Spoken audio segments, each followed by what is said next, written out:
Andrew Carnegie pasó el verano del 86 en Cresson, su refugio en las montañas Allegheny.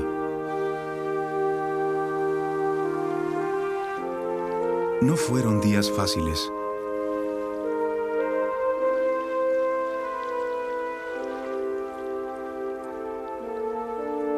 Tuvo que dejar Cresson para visitar a su hermano Tom, internado en Pittsburgh. Tom fue un socio importante, pero bebió demasiado durante muchos años. Había quien pensaba que para escapar de las demandas de su ambicioso hermano mayor. Andrew nunca había considerado a Tom como un empresario agresivo y siempre había estado celoso de su hermano menor, porque sentía que su madre lo quería más que a él. Entonces, cuando Spencer comenzó a preferir la amistad de Tom, para Andrew fue un golpe muy duro, tanto intelectual como emocionalmente. En Cresson, su madre Margaret, de 76 años, enfermó de neumonía. Andrew ocupó después el cuarto adyacente.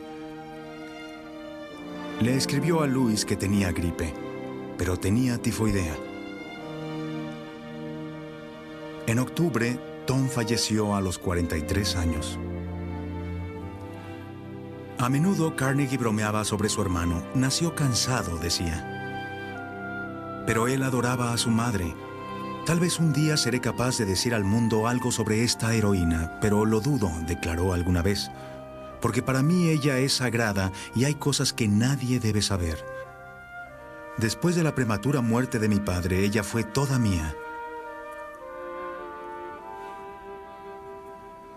En noviembre de 1886, con Andrew todavía enfermo, Margaret Carnegie murió.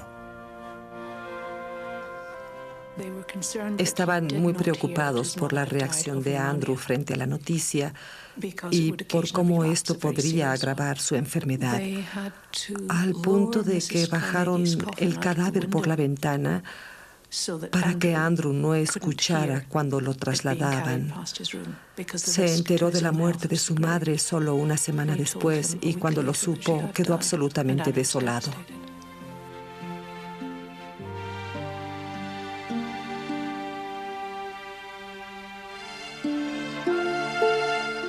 A fines de noviembre, Andrew le escribió a Louis: «Hoy, cuando una vez más veo la luz, mi primera palabra es para ti. Soy todo tuyo. Hoy vivo en ti. Hasta la muerte, Luis, soy todo tuyo».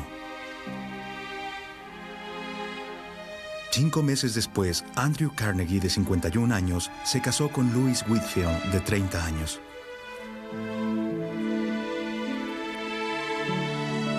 Durante su luna de miel en Escocia, Louis le escribió a su madre: «Él es muy cuidadoso en los pequeños detalles, aún más que antes de casarnos». Pero se sentía abrumada por la demandante vida social de Carnegie. «Estamos en un remolino sin nada más que apuros. Empiezo a entender lo importante que es para una mujer no tener ni deseos ni voluntad propia». La supresión de los deseos de Louis, tan evidente en 5 años de noviazgo, hizo posible un matrimonio feliz. Pero había un sentimiento que ella no pudo suprimir jamás. Años más tarde, confesó que Margaret Carnegie fue la mujer más desagradable que había conocido.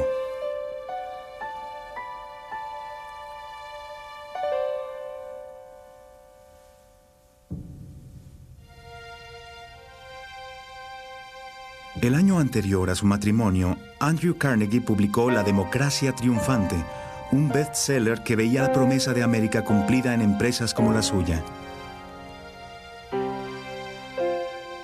Pero los obreros norteamericanos sintieron que nadie les cumplió esa promesa. En la década previa habían sacudido las ciudades con violentas huelgas y motines. La mayor destrucción fue en 1877, cuando las empresas de ferrocarriles bajaron arbitrariamente los salarios. Los huelguistas en Pittsburgh quemaron 2,000 vagones de carga de la Pennsylvania Railroads que surtía a las plantas de Carnegie. En toda la nación, los obreros desahogaron la frustración de sentirse atrapados en el nuevo orden industrial que forjaron las empresas ferrocarrileras y que Carnegie llegó a simbolizar. Para miles de obreros, el sueño americano había desaparecido. Perdieron toda esperanza de movilidad social. Entendieron que jamás se convertirían en trabajadores independientes, ni mucho menos en capitalistas. Pensaron que los esperaba un futuro de dependencia absoluta, del que solo podrían escapar mediante la violencia. En medio de esta tormenta, Carnegie encontró la voz de sus ancestros radicales y sorprendió al mundo industrializado con un ensayo en que defendía el derecho de los trabajadores a organizarse en sindicatos. Tal vez por eso, los líderes obreros convocaron en 1886 a una huelga nacional reclamando la jornada de 8 horas. En Chicago, una bomba explotó durante una marcha en la plaza Haymarket y la policía abrió fuego. Carnegie se vio compelido a escribir un nuevo ensayo reafirmando su fe en el obrero. Pero dijo, hay una invitación a la violencia y esto no puede olvidarse. Lo que el obrero ve no es la maquinaria, sino su trabajo amenazado, y esto generará una tendencia natural a la violencia. Y propuso un nuevo mandamiento. No quitarás su trabajo a tu vecino. Fue una idea muy interesante. Para los obreros fue como su carta magna más preciada. Pero sus pares vieron estas ideas como insufribles y peligrosas porque sintieron que amenazaban el negocio y el derecho de los patrones de manejarlo a su antojo, ya que incitaban a los obreros a organizarse. Ya 19 y principios del 20 se consideraban subversivas y antiamericanas. Entre los que discreparon con sus ideas populistas estaba su socio principal, Henry Clay Frick. Frick creía firmemente que la H.C. Frick Coke Company, el fruto de todos sus desvelos, no necesitaba más que a él como timonel. La mano de obra era mercancía sin derechos.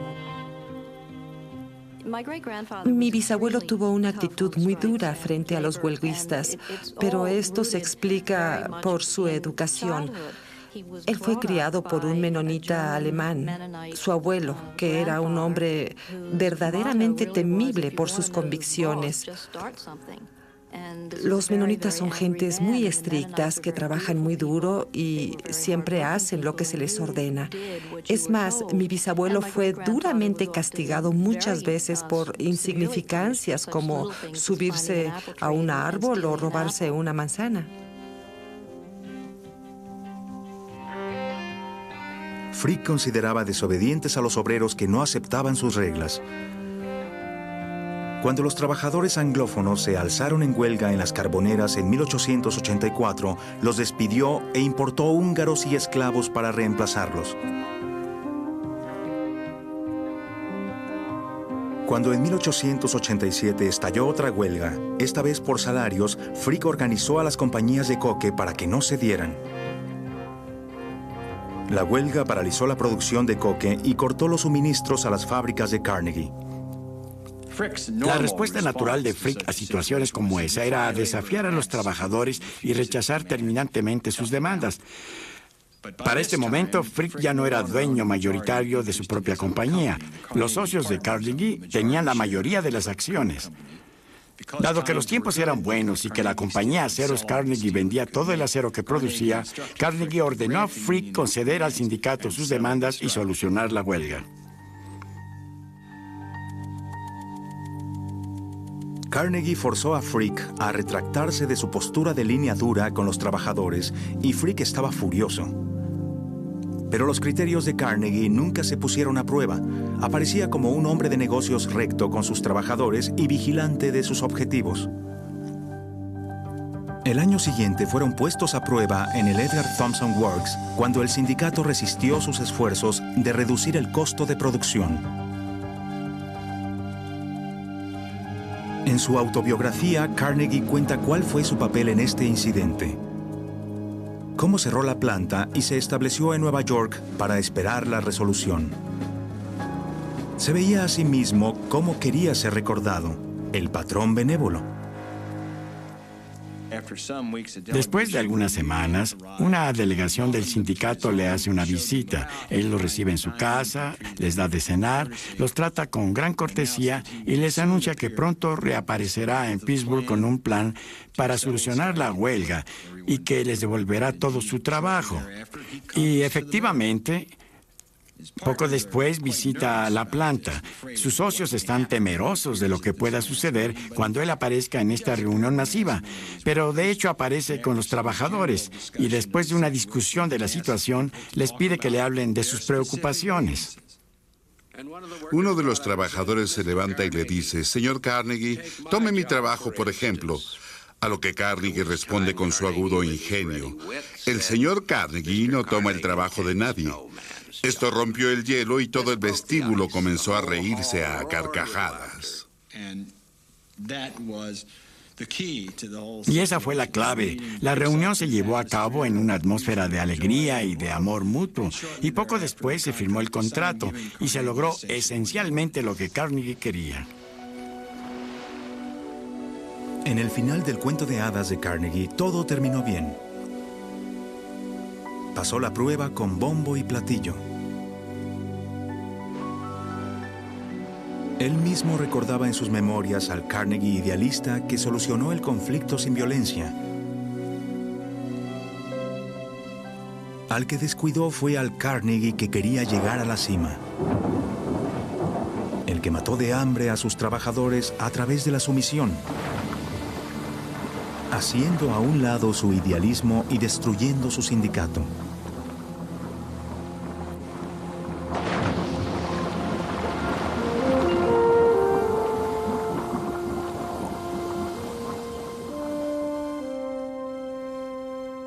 Al año siguiente, en marzo de 1899, Carnegie dio a Braddock, Pensilvania, hogar de los trabajos de Edgar Thompson, una biblioteca.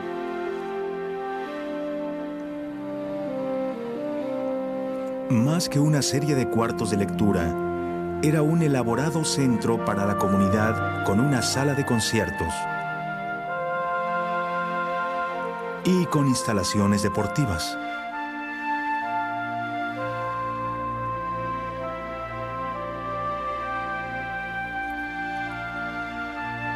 En esta dedicación recalcó la obligación de la gente rica de donar su dinero para un bien público, un tema que desarrollaría y publicaría más tarde como el Evangelio de la Riqueza.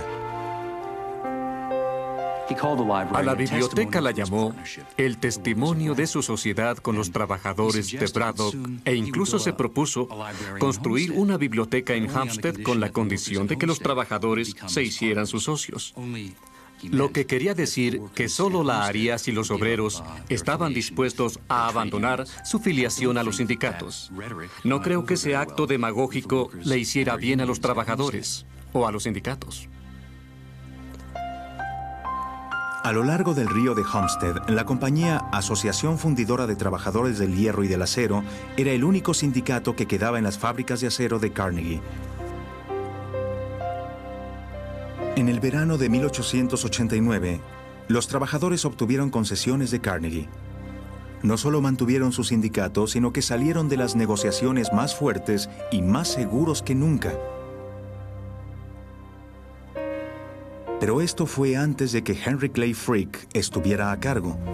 Cuando su contrato expirara en 1892, ya estarían tratando con Frick, y la forma de manejar una huelga en sus campos de coque hicieron a Frick más poderoso y más determinante que nunca. Los trabajadores húngaros y eslavos que trabajaban en aquellos campos de coque se rehusaban a trabajar por el precio que la compañía H.C. Frick pagaba. No solo se rehusaban a trabajar por esa paga, sino que impedían que cualquiera lo hiciera. Y así, mientras mi bisabuelo comenzó a traer gente a laborar, ellos seguían marchando en la planta de Moorgood. a la mitad de la noche, con el sonido de los tambores redoblando, y estaban totalmente borrachos, armados con pistolas y tubos y palas, escobas. Quemaron todas las herramientas de trabajo, destrozaron la cerca e hicieron no destrozos por cientos de miles, sino que de millones de dólares. Para mi bisabuelo fue intolerable. Y sí decía, son gente ignorante, no son ciudadanos naturalizados americanos, no hablan inglés, son instrumentos ignorantes de los líderes de los trabajadores.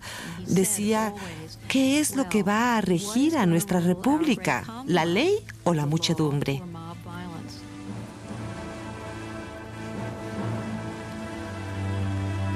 La ley se ponía del lado de los propietarios. Con el apoyo del ejército de Pensilvania, Frick reabrió sus hornos de coque después de una guerra de guerrillas de 3 meses. La escaramuza en su planta de Morewood dejó un saldo de 7 huelguistas muertos. Frick envió un telegrama a su socio de Chicago diciendo, esto sin duda tendrá un buen efecto en los elementos revoltosos por allá. Los huelguistas húngaros y esclavos fueron reemplazados por italianos protegidos por una fuerza policíaca, los guardias Pinkerton. Frick quebró el sindicato. En esta ocasión, Carnegie no intervino.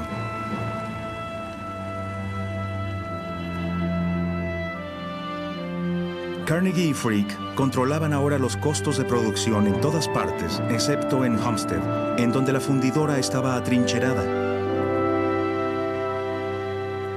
Habían introducido la maquinaria y la tecnología más moderna en Homestead. La compañía necesitaba ahora de menos trabajadores y las habilidades requeridas no eran las habilidades obsoletas de los artesanos, los puddlers. Sin embargo, eran los artesanos los que dominaban el sindicato y, a diferencia de los trabajadores no sindicalizados de Carnegie, eran los que determinaban a quién se empleaba y cómo se realizaba el trabajo. Ya nadie creía en la causa del sindicato que había formado el mayor activista de Homestead, John McLaughey. John McLaughey y sus compañeros en Homestead creían que todos los trabajadores norteamericanos tenían derecho a trabajar y a las condiciones mínimas para vivir de manera confortable. Creían que esto era un derecho esencial de los norteamericanos y que a individuos como Carnegie no se les debía permitir continuar acumulando riqueza de manera indiscriminada. Que la riqueza que implicaba la fábrica de acero en Homestead y el poder que Carnegie tenía sobre las vidas de los trabajadores comunes y corrientes, tales como McLaughey y sus compañeros, era una tiranía. Era un paso hacia atrás y no hacia adelante.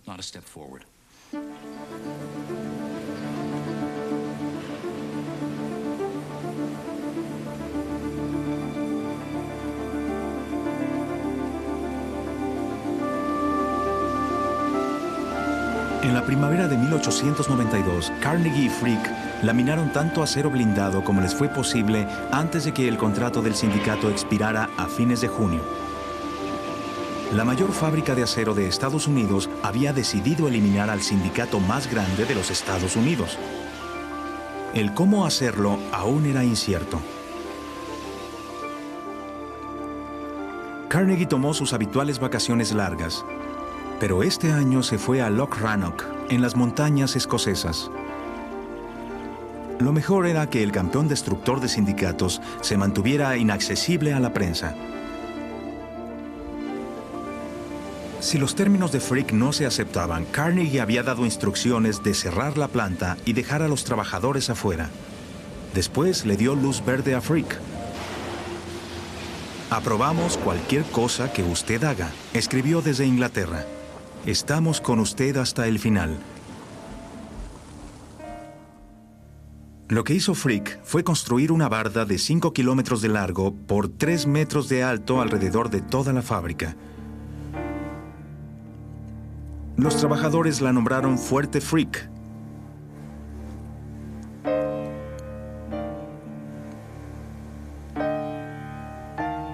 El 25 de junio, Frick anunció que la compañía ya no negociaría con el sindicato, sino con los trabajadores de manera individual. Los líderes de la fundidora estaban dispuestos a ceder en todos los puntos para salvar al sindicato.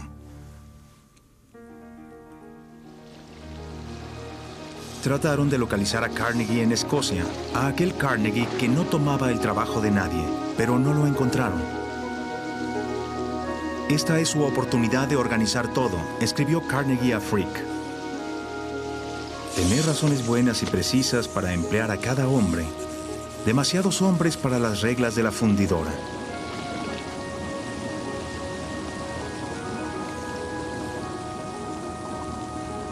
Carnegie no creyó que hubiera demasiados problemas.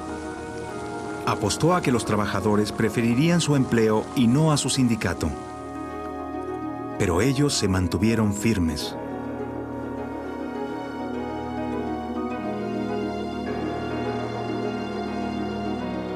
Al final de junio, Frick comenzó a cerrar las chimeneas y los hornos de acero blindado. Dejó sin trabajo a 1,100 hombres. El 1 de julio, los 2,400 hombres que quedaban se fueron a la huelga. Los hornos que rugían como 100 leones estaban silenciosos. Frick planeaba reabrir el 6 de julio y reemplazar a los trabajadores sindicalizados por una fuerza de trabajo no sindicalizada.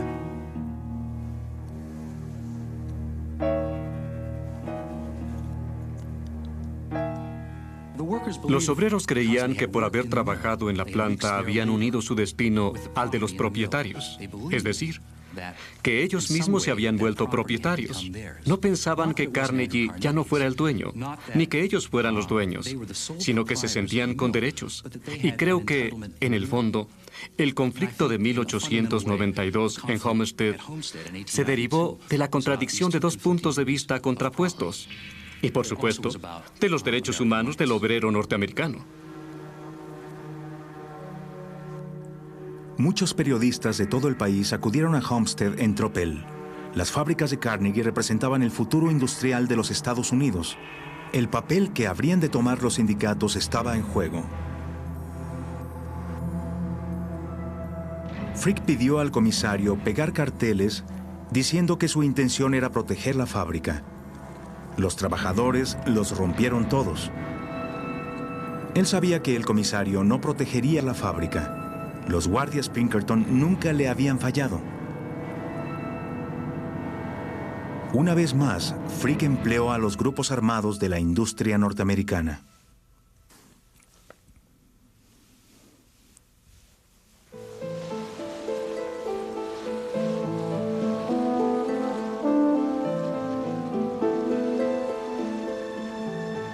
Temprano en la mañana del 6 de julio, algunos barcos de remolque jalaban lentamente dos lanchas con 300 Pinkertons armados a través del río Monongahela hacia Homestead.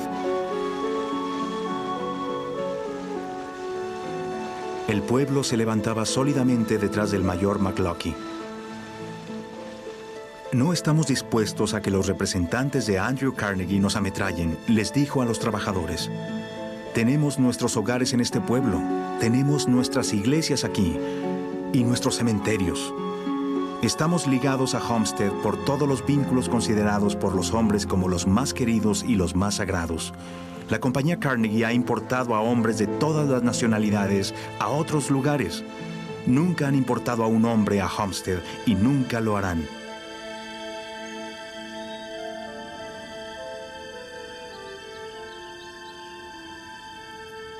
Era de día en Escocia. Carnegie regresaba a las montañas centrales de cerca de Aberdeen, donde había inaugurado una biblioteca en busca del aplauso desbordado. Estaba ansioso de probar un nuevo vuelo a contracorriente.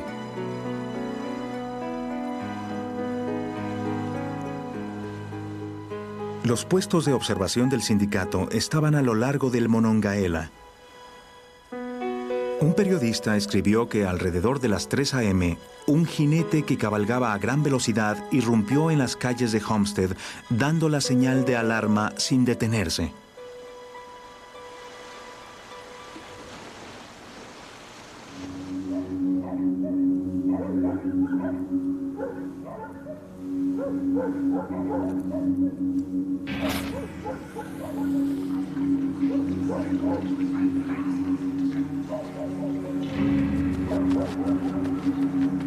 Hombres, mujeres y niños salieron de sus casas y corrieron a las orillas del Monongahela. Es evidente que no hay engaño en Homestead, observó el New York Times. Aquí la batalla es a muerte.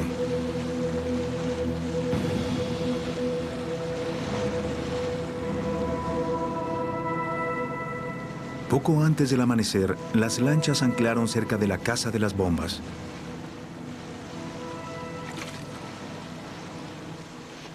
Los trabajadores suplicaron a los Pinkertons que no desembarcaran. Armados con rifles y pistolas, los Pinkertons los ignoraron.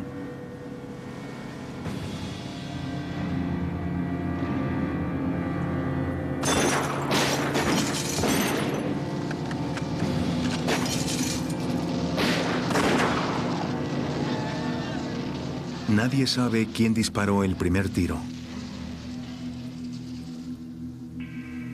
Durante casi 14 horas, trabajadores y Pinkertons intercambiaron disparos. Los huelguistas prendieron fuego a un camión de carga y lo rodaron por las vías hacia las lanchas. Colocaron dinamita y bombearon aceite en el río para prenderle fuego.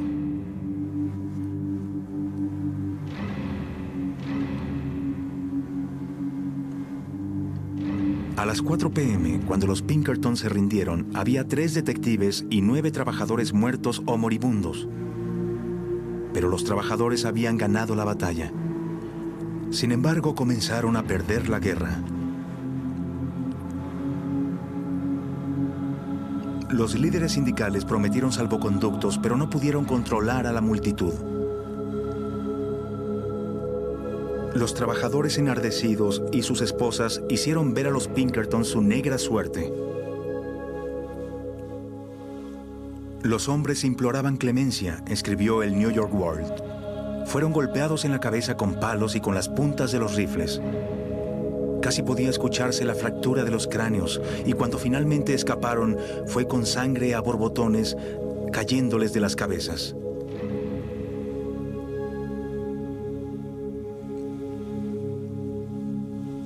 Después de la rendición, le prendieron fuego a las lanchas. La Gaceta Comercial de Pittsburgh reportó: el anochecer está por terminar. Todo el frente del río se encendió en llamas mientras 2,000 gargantas gritaban «¡Viva Homestead!».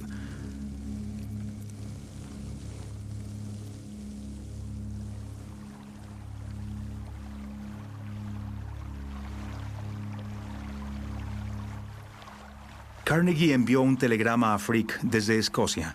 Nunca más dar empleo a estos revoltosos. Que la hierba cubra estas fábricas. No fallar ahora. Pero en una carta a su primo, George Lowther, criticó a Frick. Decía que, para él, la tragedia se originó en la estupidez con que se había manejado la preparación de la lucha. En otras palabras, acusaba a Frick de aplicar una estrategia errónea, no de falta de ética ni de principios morales.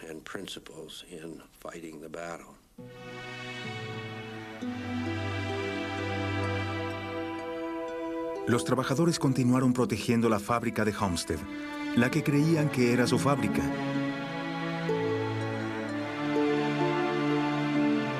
Estaban seguros de que arrestarían a los Pinkertons.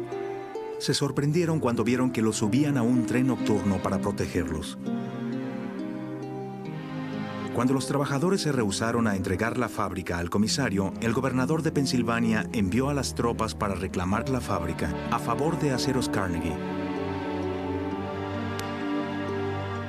Frick trajo esquiroles para reabrir la fábrica.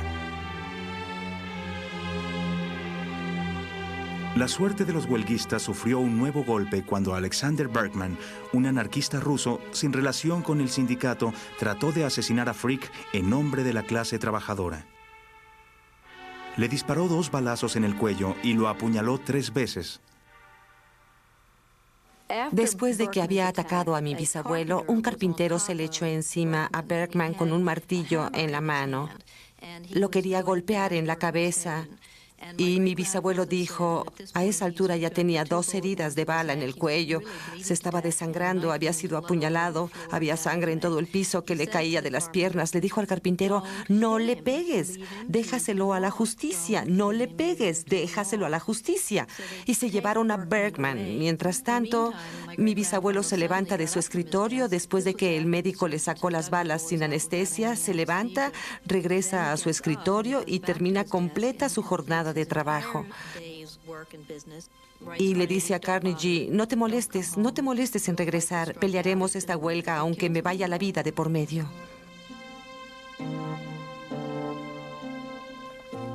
Carnegie había triunfado, pero a un precio enorme. Su imagen de reformador radical se hizo pedazos. Un congresista de Ohio lo llamó el gran hipócrita de su época. El Edinburgh Dispatch deploró los métodos para romper huelgas en la tierra de la democracia triunfante. El editorial del Post-Dispatch de San Luis decía: 1000 bibliotecas públicas no compensarían el daño directo e indirecto al país causado por el cierre forzoso de Homestead.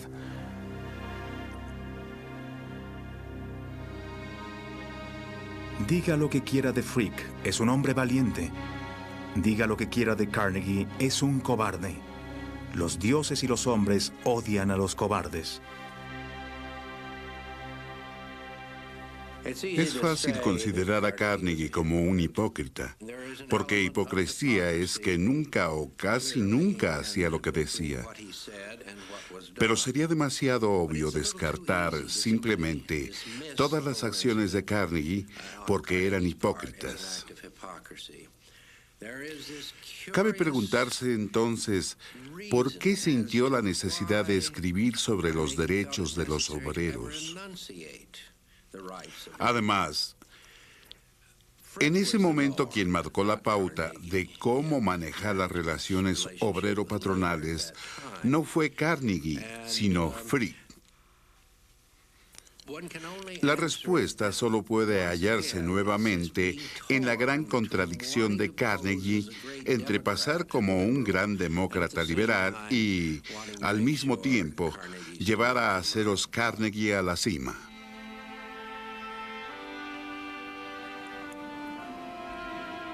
La Navidad se aproximaba y había 1800 hombres sin trabajo. Sus líderes fuera de la industria acerera para el resto de sus vidas. No habría sindicato acerero por 45 años. Perdieron su trabajo, su casa, todo. Hombres hambrientos con sus familias tuvieron que pararse frente a Homestead y ver lo que la prensa de Pittsburgh llamó un paraíso perdido. Si buscas una feliz Navidad sin que tus manos brinden ayuda, tu pavo podría asfixiarte.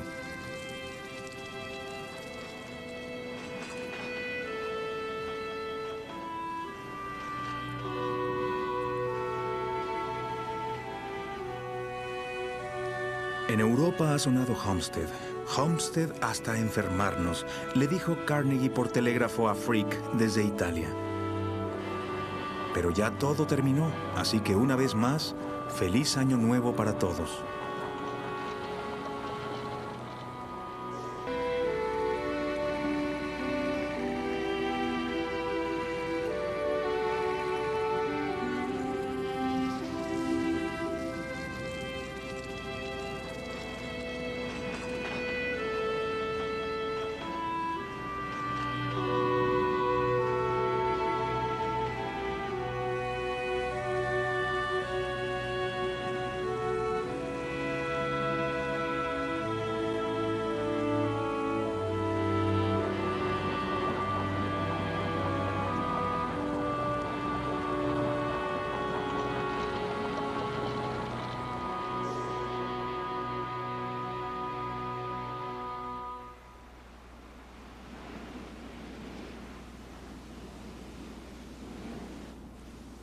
El año de la batalla en Homestead fue el mismo en que Henry Clay Frick se mudó a Clayton, a su elegante mansión victoriana, remodelada para reflejar su estatus como jefe ejecutivo de Acero Carnegie. Y aquí fue donde se recuperó del intento de asesinato.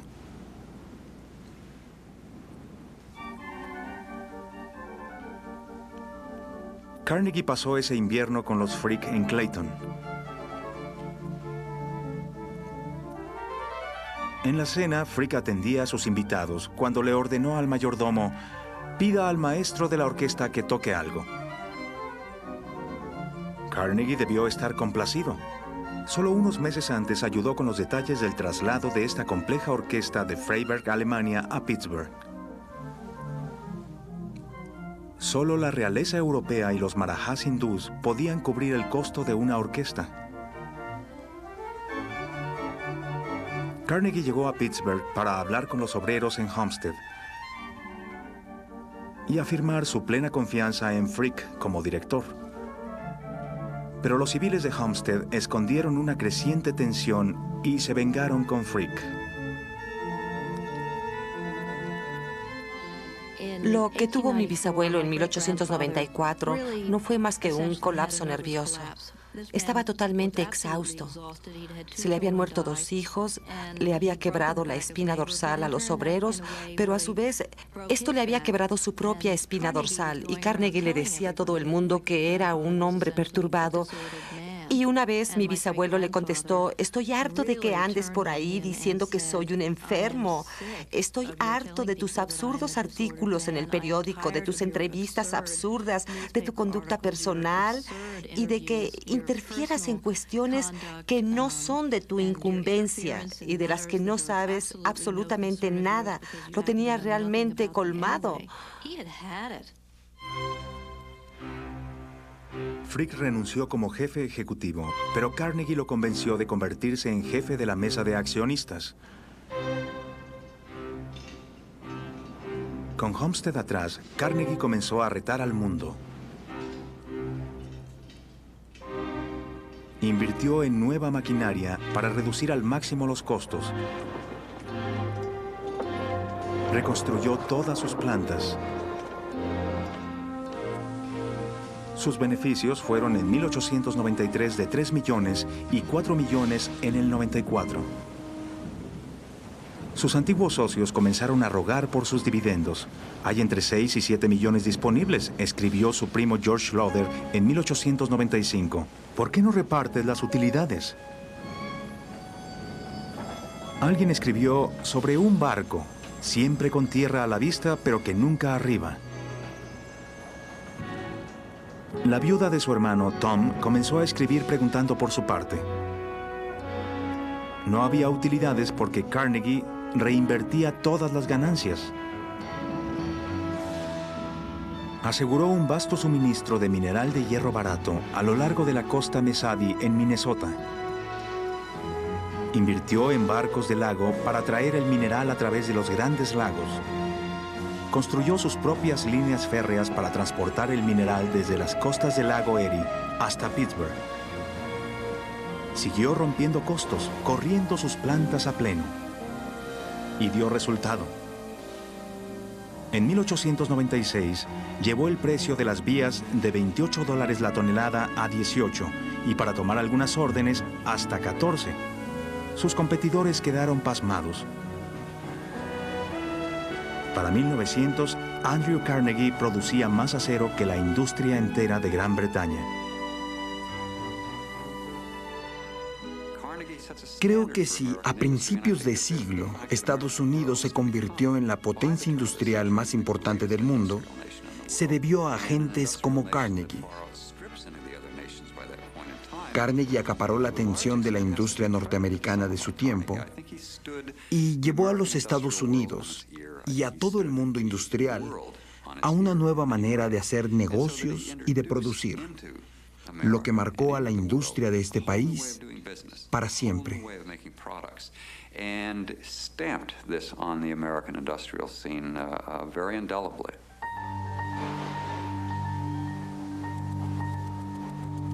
En las décadas siguientes, los efectos del acero barato se extendían a todo Estados Unidos y acelerarían el crecimiento de la clase media. En Pittsburgh, Carnegie firmó contratos con decenas de proveedores extranjeros y empleó a miles de oficinistas, químicos y otros trabajadores independientes que rendían 3 veces más que los asalariados. Pero no era un buen momento para ser acerero. 20 años después de que Carnegie quebró el sindicato, la productividad se había triplicado, pero el ingreso de los obreros calificados solo creció un 50%. El salario de los no calificados quedó congelado y solo alcanzó para sobrevivir. Sin un sindicato, ni los obreros calificados ni los demás tenían capacidad de negociación. Periódicamente, en 1898 y 99, y después a principios de este siglo, los trabajadores intentaron organizarse en cada coyuntura, pero Carnegie frustró sus esfuerzos, gracias sobre todo a un elaborado sistema de espionaje corporativo. En cada planta de Carnegie, en Duquesne, en Braddock, en Homestead, en todas las fábricas, Carnegie tenía hombres trabajando que mantenían a sus gerentes bien informados de las iniciativas de los obreros conflictivos o de cualquier líder en potencia.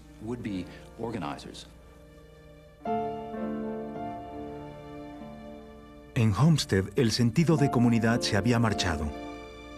Observadores escribieron hombres casi jorobados con caras pálidas pero negras de suciedad.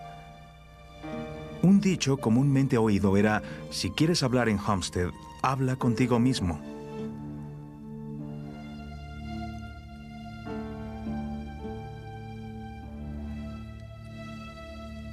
Carnegie no vio nada de esto cuando regresó un día lluvioso de 1898 para inaugurar una biblioteca.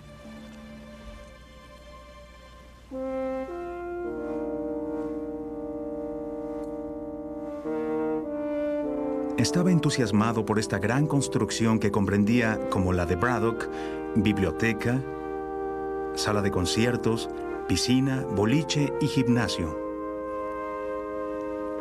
Recordó los desagradables acontecimientos de 6 años atrás.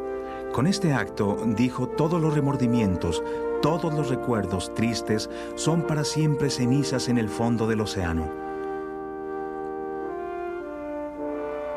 De ahora en adelante pensaremos en Homestead tal como lo vemos hoy.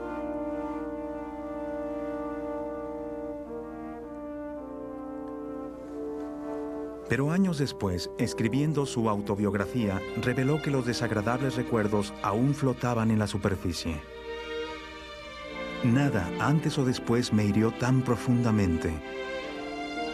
Escribió, todas las heridas en mi vida de negocios no se comparan al tormento por Homestead. No creo que nunca Carnegie haya reconocido su responsabilidad en el incidente de Homestead. Tenía una memoria muy selectiva. Se convenció a sí mismo de que no lo pudieron localizar, que no pudo ser contactado, de que los acontecimientos se le salieron de las manos, de que nunca supo nada de lo que pasó hasta después que sucedió. Se convenció de que, de haberlo sabido, jamás habría llevado a ningún guardia a Pinkerton. Se convenció de que fue una tragedia innecesaria de la que él había sido tan víctima como sus obreros.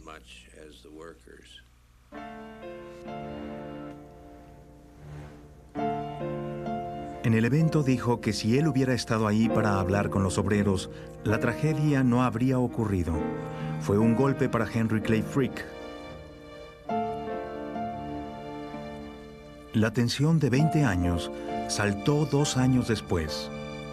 En 1900, Frick intentó aumentar el precio del coque. Carnegie, furioso, sacó a Frick del juego, invocando un viejo acuerdo que le permitía comprar las acciones de Frick a menor precio que en el mercado. Frick perdería millones. Carnegie llamó a Frick y le dijo que tenía que dejar la fábrica. Frick lo jaloneó mientras le contestaba: siempre supe que eras un maldito farsante. Y por primera vez desde que era un niño, Alguien literalmente se atrevió a agredir físicamente a ese pequeño escocés. Mi bisabuelo le dijo: te conozco desde hace muchos años y no eres más que un maldito ladrón. Ya veremos lo que dice la corte del condado de Allegheny sobre esto.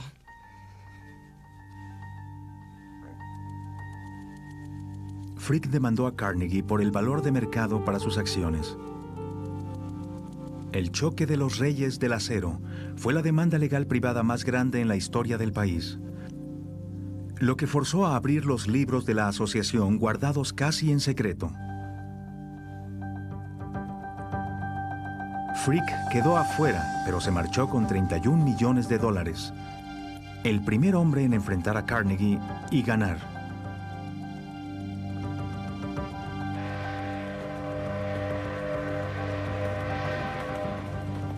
En 1900 hubo una crisis mayor, cuando 42,000 toneladas de acero usadas para clavos, tubos y varas de construcción fueron canceladas por los clientes de las plantas de acabado.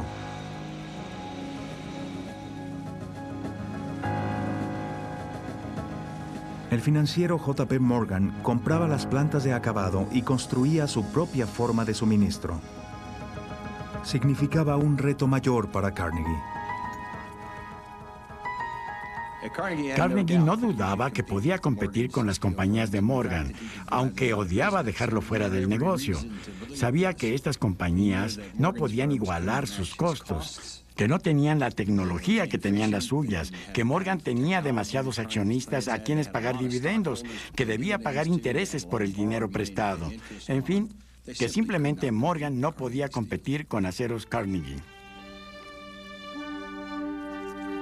Se trata de la supervivencia del más fuerte, les telegrafió a sus socios. Confiaba que en 5 o 10 años en todo caso eliminaría a Morgan y el mundo del acero sería todo suyo. Pero iba a cumplir 65 años y quería más tiempo para Louis y su hija Margaret como para dedicarse a una vida de filantropía. Estaba en un lugar donde pocos llegaban, al borde del triunfo total en su campo. Se preguntaba cuál era el paso siguiente. La elección para Morgan era sencilla: comprar el acero Carnegie o quebrar. Asistió a una cena en honor del nuevo jefe ejecutivo que reemplazaba a Frick, Charles Schwab. Schwab quería que Carnegie vendiera y llamó a Morgan para llegar después de la cena. Morgan estaba muy interesado si Carnegie vendía.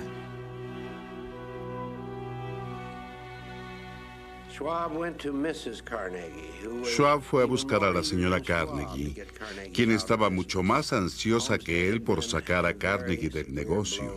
Homestead había sido un golpe muy duro para ella, como lo fue para su hijo. Quería que Andrew comenzara a difundir su evangelio sobre la riqueza en gran escala. Y la señora Carnegie le sugirió a Schwab discutir todo el asunto con su hijo en el campo de golf, donde Carnegie se relajaba más, y también le sugirió asegurarse de que Andrew ganara el partido de golf.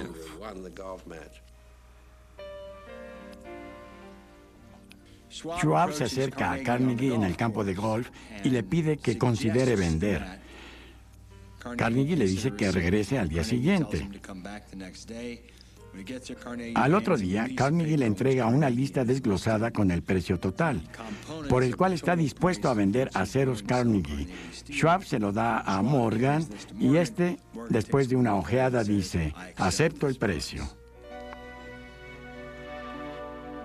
Morgan pagó $480 millones y fusionó sus fábricas con las de Carnegie, creando la Corporación del Acero de los Estados Unidos. Así como así, escribió el biógrafo de Carnegie, la más grande transacción de la historia de la industria americana, y fue consumada con la formalidad de 2 chicos en la esquina de un almacén leyendo la lista del mandado. Morgan sugirió que Carnegie acudiera a su oficina para cerrar el trato. Y Carnegie le contestó: Wall Street está tan lejos de la calle 51 como la 51 de Wall Street. Morgan se aventuró por la ciudad.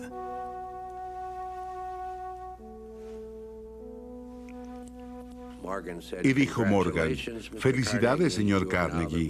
Ahora es usted el hombre más rico del mundo.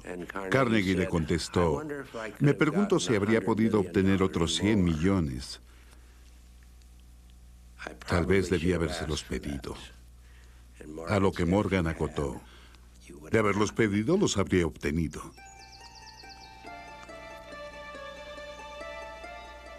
Carnegie pronto se convirtió en el nuevo señor de Pittencrieff. Compró el parque y lo entregó al pueblo de Dunfermline. Fue el regalo más reconfortante que he dado en mi vida, afirmó. En él gastó 350 millones de dólares. Cuando ya no pudo repartir dinero, creó en Nueva York la Fundación Carnegie para seguir repartiendo. Después se hizo devoto de la paz mundial.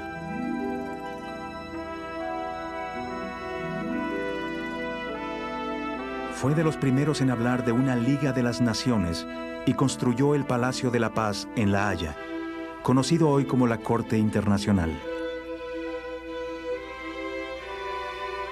Previó una era de negociaciones en la cumbre y comenzó a pedir audiencias a los líderes mundiales, especialmente al Kaiser Guillermo, cuyas ambiciones estaban quemando a Europa.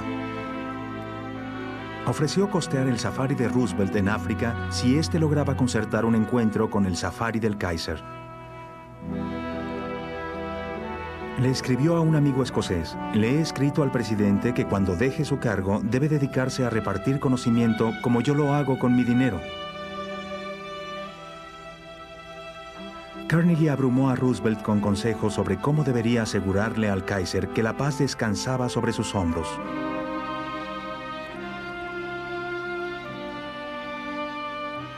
Cuando por fin Teddy Roosevelt se encontró con el Kaiser, le transmitió el mensaje de paz de Carnegie, mientras revisaba durante 5 horas las tropas del Kaiser. En 1913, Carnegie pudo narrar su propio encuentro con el Kaiser, a quien llamó nuestro más poderoso aliado de la causa de la paz.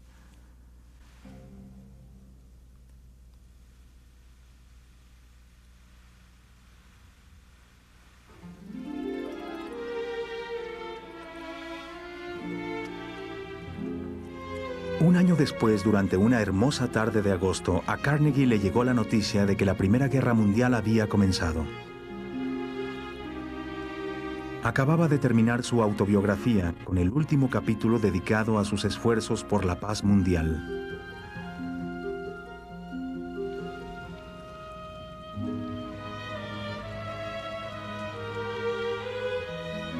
El desastre en Europa fue demasiado para él, evocó Lewis. Le rompió el corazón.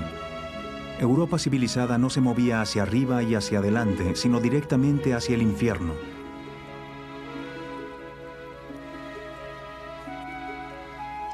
Con los británicos yendo al frente, Carnegie dejó su amado Skibo ese septiembre de 1914 por última vez en su vida. Aunque vivió otros 5 años, el último párrafo de su autobiografía está marcado con la fecha de inicio de la Primera Guerra Mundial.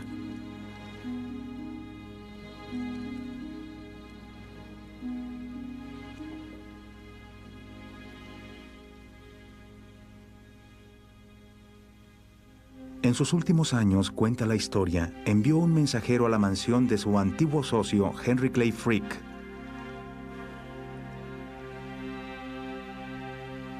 No se habían visto desde la demanda, y Carnegie sugirió que se reunieran para olvidar el pasado. Frick le contestó que no, y que esperaba verlo en el infierno, a donde seguramente iremos los dos.